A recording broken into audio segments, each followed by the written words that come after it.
Hello and welcome to another video, and today in this video I'm going to be doing another Doctor Who book review, and this review is going to be of the brilliant Sixth Doctor novel, Shadow in the Glass, written by two very well known authors, Stephen Cole and Justin Richards. Now a little bit of trivia here.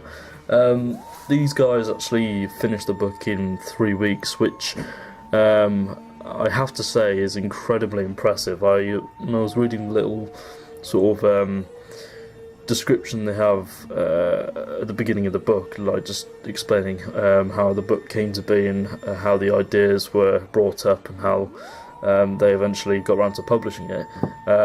It says that they wrote it in 3 weeks, which is really, really impressive. I was blown away by it, to be honest, because yeah, I don't know how long it usually takes for authors to write books, depending on how long they are. But yeah, without any further ado, let's delve straight in and let's take a look at the contents of the book. So as you can see, it's a very nice cover. It's you've got the Doctor Who logo up there, you've got Colin Baker, and then you've got Shadow in the Glass, written by Stephen Cole and Justin Richards. You've got a nice Spitfire there, and you've got the history collection written down at the bottom.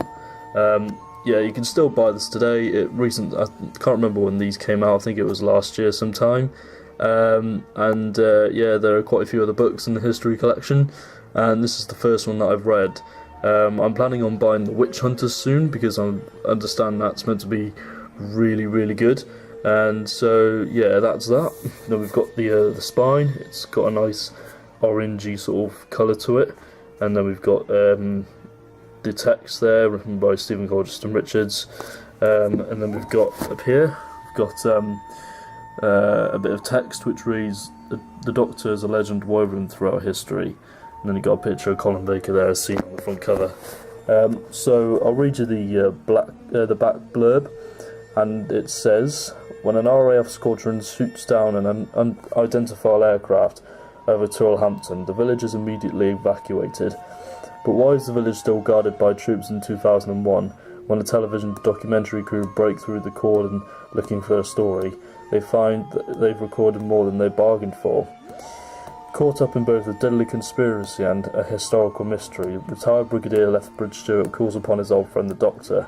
Half-glimpsed demons watch from the shadows as the Doctor and the Brigadier travel back in time to discover the last and deadliest secret of the Second World War. And then here it says, an adventure set partly in the Second World War, featuring the Sixth Doctor. The Sixth Doctor is played by Colin Baker, and Brigadier Lethbridge Stewart is played by Nicholas Courtney. And as you can see, it says Doctor Who, the History Collection, and it's priced at $7.99. In the US, it's priced at $12.99, and in Canada, it's priced at $15.99. So yeah, that's that. Now for my overall thoughts and opinions on The Shadow in the Glass. Yeah, this is an absolutely brilliant book. If you know me, then you'll know that historical stories are generally my favourite type of genre for Doctor Who, because they always, especially in TV, they always do it incredibly well.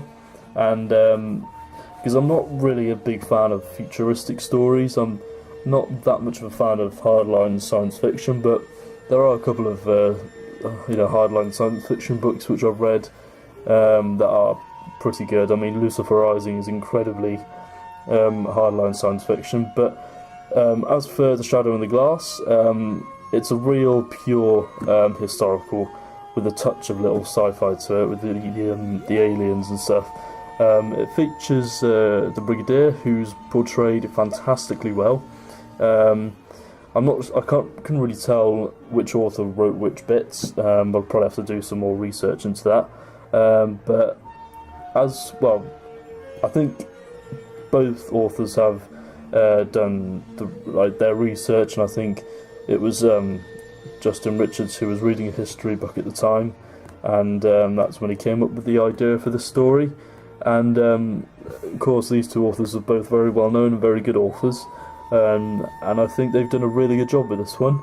I'd say sometimes the Sixth Doctor is a little bit off in some parts of the book, but I think overall, I think he is actually pretty good. I really did like him in this story.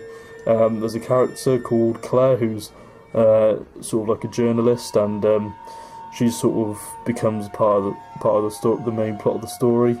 and I won't reveal anything about her character because I want you to fully experience the book without any sort of spoilers from me, because I try my best not to give any away. But yeah, this is a highly regarded book, and I know a lot of people really do enjoy it.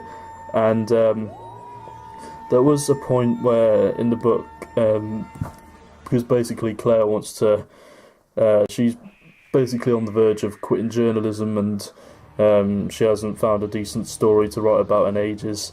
And the mystery of the Adolf Hitler mystery in this book is something that drives her to try and get a really good story out of it. But unfortunately, something happens to her and she can't quite manage to do the story. And I was a little bit disappointed by that, because I would have liked to see how that played out.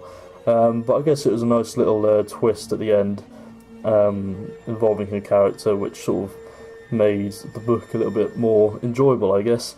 Another problem that I sort of have with the book is that it does feel like a history tick box, like they wanted to try and tick all the boxes and try and make everything perfect, so they didn't get any of the facts wrong. I appreciate that, but at the same time, it does feel like a problem for me for some reason. I just don't really like the fact that they just went along and ticked every single box just to make sure that it was perfect. But at the same time, I can see why they did it, but it's only a little nitpick really. It doesn't really make a lot of sense as well, but yeah, it's one of my minor nitpicks. But yeah, I think the Brigadier was really good in this one. He's sort of an older Brigadier, because it's sort of the Brigadier from Battlefield, which is sort of put in my head. That's the Brigadier that I'm reading about here. So yeah, it's a great story. I know this review is a little bit delayed because I did promise it quite a few videos ago, because I sort of found myself delayed from reading it, not because of the fact it was bad, it was just because of the fact that I had a lot of college work and a lot of videos planned, and they just sort of got in the way, and yeah, that's sort of the reason why the review was delayed. So overall, I'll probably give this Shadow in the Glass an 8 out of 10. It's not perfect, but I think it's a really good novel to buy, and it's the first one I picked up in the History Collection. So yeah, thank you very much for watching, and I shall see you next time. My next Doctor Who book review is going to be of the Patrick Troughton story, The Murder Game, written by Steve Lyons. So thank you for watching, and goodbye.